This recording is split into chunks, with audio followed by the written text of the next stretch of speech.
La norme BNQ, en fait, BNQ, c'est pour Bureau de normalisation du Québec. C'est une norme, une certification qui permet de répondre à des exigences puis de démontrer qu'on s'engage réellement dans une démarche de conciliation travail-famille dans un processus rigoureux de normes de certification. En fait, le MFA en matière de conciliation famille, parce qu'ils ont un rôle plus grand, mais ils vont donner beaucoup d'informations. On va retrouver des documents, références et des liens intéressants sur leur site Internet.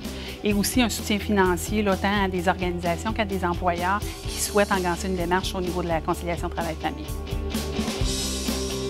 En fait, une démarche structurée sur les relations de travail en conciliation travail-famille, ça permet de passer de l'informel au formel. Puis ce que ça donne comme avantage, c'est de permettre de rajouter des règles d'équité puis de régulariser un peu les demandes qui peuvent provenir des employés pour s'assurer que oui, on donne une équité puis que tout le monde y trouve pour son compte puis va chercher une satisfaction dans cette démarche.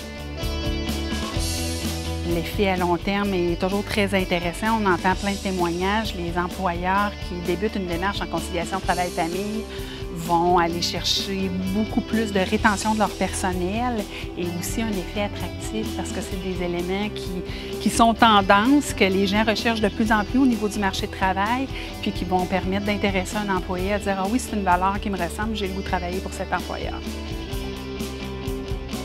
Il y a des points à considérer avant de se lancer dans une telle démarche. Il y a des préalables pour l'employeur pour s'assurer que chaque pas qu'il franchit est solide.